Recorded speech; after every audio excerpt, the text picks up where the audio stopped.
it said if you owe child support or any financial institution, they can seize your bank account. That's mark of the beast stuff right there. Yeah, so the IRS takes care of the seizure, but they do it through Title 42? Section 666. Now, the other thing I wanted to call about was I heard Alex talk about YouTube today and how he always runs into people who were woken up to his show on YouTube. Mm-hmm. Back in 2006, before I knew any of this stuff, I was investigating 9/11 myself, and I was typing it into YouTube, and that's when I came across 9/11 Road to Tyranny by Alex Jones. And I got to be honest, I was pretty scared after watching that. So I mean, you know what? That one was the movie that really woke me up to the bigger picture. I was looking into 9/11. I had come across, just regular news feeds, papers. I hadn't even heard of Alex Jones yet. I was probably 2 months into my investigation in 2002, and I come across this 71 megabyte real player file on a file share network where, the quality was horrible, the audio was off, and still me and my roommate are sitting there watching this with our jaws dropping. And I remember immediately after that film, I'm like, I need to prove this wrong. And I started going into, what he said about Oklahoma City, the 93 World Trade Center bombing, of course, 9/11. And I was able to easily verify 90+% of that. And what was really scary to me was Section 802 of the Patriot Act that literally said you didn't have to commit a crime. You just had to think about committing a crime, and you could be a potential terrorist. And now they've really come full circle with all these DHS documents, the MIAC report, the Fusion Center documents, the new drills they're going to be running this summer, NLE 09. It is off the charts, and unfortunately, Alex Jones is correct, and that's why I'm sitting here tonight. I thank you for the call, Eric. Let's jump to Rick in New York. Rick, you're on the air. Yes, sir, Jason. You get around New York, I'll have to buy the coffee. I'll even buy breakfast. All right, well, the next time I'm there, I'll get at you. And looky here. This morning, 7:26 this morning on C-SPAN. I've been on about 20 times, I think. Mm-hmm. I got on C-SPAN, Washington Journal. They were talking about questions about the economy. I said that the whole country's being run like a Bernie Madoff scam. And I said there's no difference between Republican and Democrats. It's a bunch of shows for a New World Order agenda, which is really Luciferian, with the people like Brzezinski, Kissinger, Rockefeller, and the Bilderbergs. Then I said you could watch Obama Deception on Infowarriors.com with Alex Jones. And then I was the one that questioned Yuri Dadush from the World Bank. And then they said World Bank leader loses it. And I was on C-SPAN in the morning. And then I hear the Alex show, and the one guy calls, you got to hear this guy from New York. And he played the whole clip back again.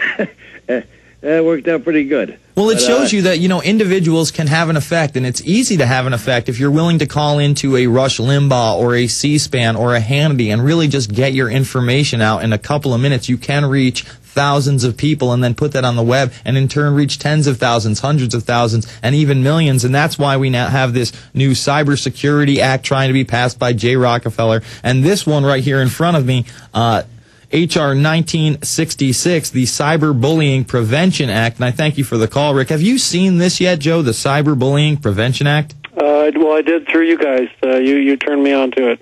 Yeah, I mean, it is absolute insanity. I mean, we have become, I'm using the term soft because our society is just so willing to say, okay, we need to pass laws so we don't hurt people's feelings, and the internet hurts a lot of young people's feelings, so maybe we should regulate it or get rid of it altogether. I mean, this is absolute insanity, and it allows them a venue to say, that's why we need to get rid of the Alex Jones channel. And, Rupert Murdoch's out there saying, the internet's not going to exist the same way in a few years.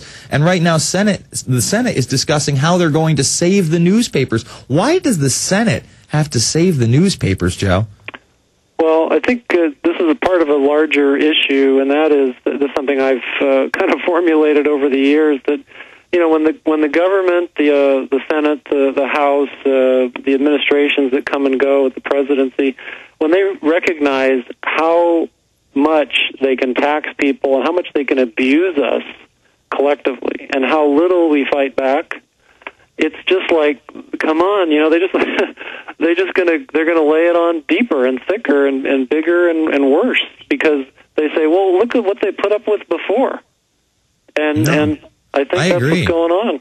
Yeah, absolutely. I mean, they push us a little bit and we just go back, and then they push us again and we keep going back. When are we going to stand our ground? When are we going to step up to the plate and say, hey, you're not going to push me around anymore? But if we do that, we might be violent terrorists. I mean, from sovereign citizen movements, to tax resistance movements, to, violent anti-war extremism, because again, anti-war activists are terrorists. I mean, they use such broad language in this, and the only people that they don't seem to go after in this latest DHS document, and it says right here, this product provides definitions for key terms that phrases are often appear in the DHS analysis that address the nature and scope of the threat of domestic non-Islamic extremism poses to the United States. So they are admitting this isn't for Al-Qaeda, this is for you, the American citizen. And everybody is so mesmerized by thinking, oh, the DHS was set up to protect us from Al-Qaeda and the evil terrorists. And that's not why it was set up. And that's why it kind of disgusts me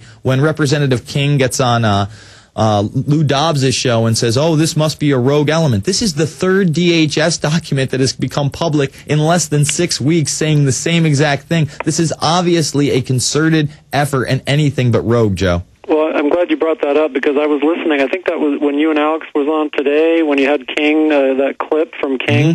Mm-hmm. And I was like having the same thoughts that you were. It's like he's acting like, oh, this is terrible to have this aberration going on, or, well, DHS wasn't formed for this purpose. It's like, yes, it was, dude. It was formed exactly for the purpose that this memo leaked out is showing.